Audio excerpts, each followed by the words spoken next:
Welcome to another episode of Software Explorations, Concepts, and Overviews, hosted by yours truly, Tech Coach Ralph. In this episode, we are going to continue our journey through exploring and comparing Selenium, Playwright, and Cypress. In today's episode, we are going to be looking at screenshot capability and which one handles it best and the different ways that they're able to handle it. All right.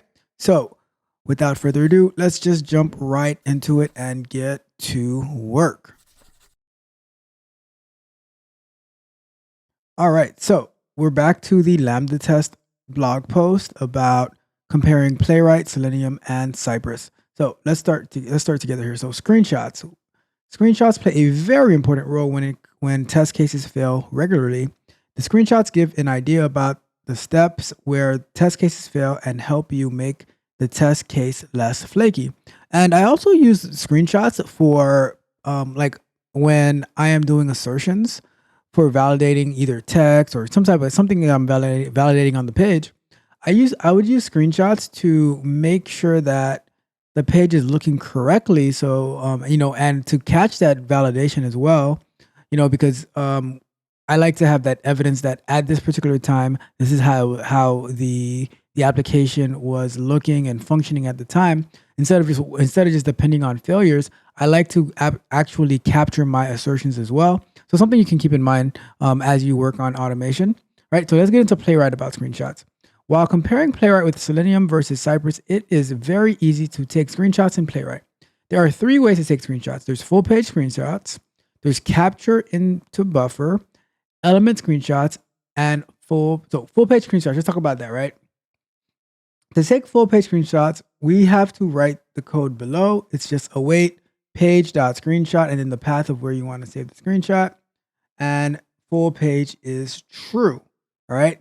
Capture into buffer is instead of writing into a file, you can get a buffer with the image and post process it or pass it to a third-party pixel diff facility. So that seems like you can compare the pixels as well. So that's interesting. And then we have element screenshot. We can take a screenshot at the element level 2 using the code below. So you can say, so this one is like you're only specifying part of the page. So let's say you just want to take a picture of the header. You do await page locator of the header, and then you take a screenshot and then you give it the path of the screenshot. And then we have, so those are the ways that you handle it in Playwright, all right? Now let's move on to Selenium. The screenshot in Selenium is helpful for bug investigation. Definitely, I've been like using screenshots in Selenium for the longest time as I'm the most experienced with Selenium. In Selenium, if you want to take the screenshot during execution, you can use the take screenshot method, which informs WebDriver to grab the screenshot. Code snippet to take the screenshot of the page attached below. So we can already see this is a lot more code than it is for Playwright. And this is the whole entire code. And then you have in here file screenshot equals take screenshot and then get screenshot as. So it's still a lot more code, right? And then copy the file somewhere. Okay. So we can take screenshots of elements in Selenium. Code snippet to take the screenshot is as below. So we're focused on driver find element by CSS selector H1. And then we are saying for on the element, get a screenshot, and then it's going to output a file of that for the H1 that you captured. All right. All right. Let's move on to Cypress now. Cypress has an inbuilt ability to take screenshots. You can run test cases via Cypress open or Cypress run. You can use sci.screenshot if you want to take a screenshot manually. So it not only does it do it automatically, you can also specify some manual screenshots you want to take. Capture screenshots when a test fail can be turned off completely by specifying screenshot on run failure to false from within the Cypress configuration, or by specifying screenshots on run failure to false in the cypress.screenshot.default, right? So there's different settings you can set for it in Cypress.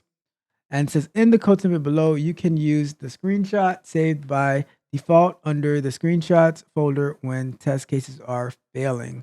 All right, so let's take a look at that. Describe screenshots, screenshot test, take a screenshot, and then sci.screenshot. Right, so by default, screenshot capture is true.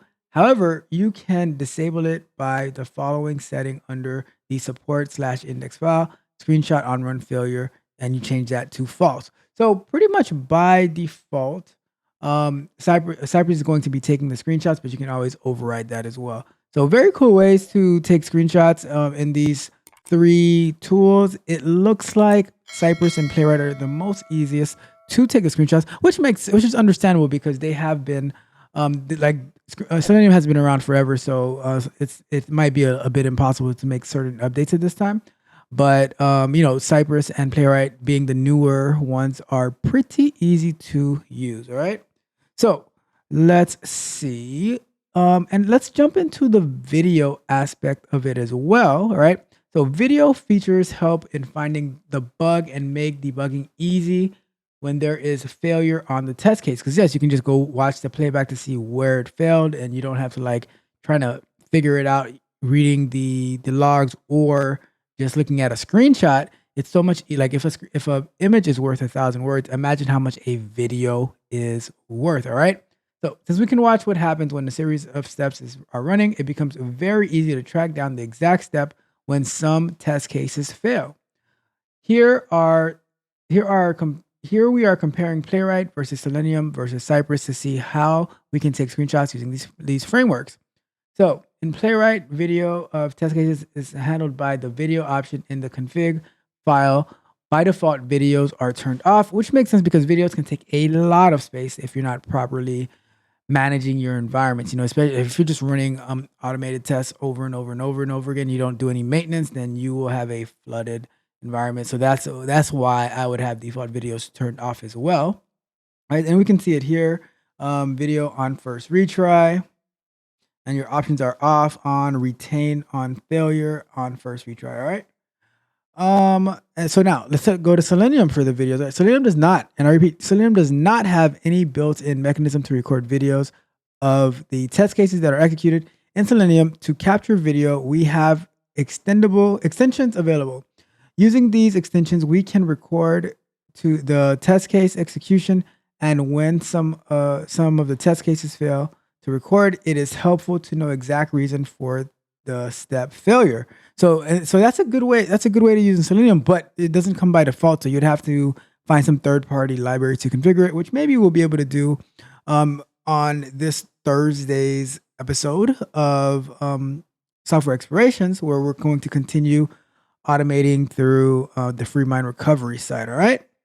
And then we have Cypress. Cypress records the video automatically of every .spec file. When we run the command Cypress run video of each .spec file is recorded, videos are saved automatically under the Cypress/videos folder. We can turn off the video entirely by making the flag video false in the configuration file. All right. So let's see. And there goes here. All right. So there we have it. That is our 2. So today we reviewed the screenshots and capturing of videos as well. So as we get closer and closer to the end of this series of exploring and comparing Playwright, Selenium, and Cypress, I really want to know, what do you guys think about it? Do you find any of them more favorable than the other? Which one would you like to give it a try? But yeah, like it's very interesting, all the things that we're able to learn from going through these articles and able to get additional insight. Very, very, very cool stuff, right? So I hope you find it helpful. I hope you find it informative. I hope that it helps you steer your career direction, your planning, and your goals a lot better when we explore these tools. Like I said, the reason that we're going through Cypress, Playwright, and Selenium is because those are the big 3, the most popular QA automation tools that are out there on the market. Some of them, like, for the most part, they're open source, but some of them, like, they can have a charge associated with it based on how you use it. So just keep that in mind. All right. So that is it for this week's episode of Software Explorations. If you found this video informative and helpful, go ahead and do me a favor, subscribe to the channel, hit the notification bell so you can know every time we go live. like the video, share the video, all that good stuff. And definitely don't forget to check out the Patreon at www.techcoachralph.dev, where you can level up your technical skills as well as sign up for one-on-one coaching with me. All right. So on that note, thank you for tuning in once again. This is Tech Coach Ralph with another episode of Software Explorations, signing off.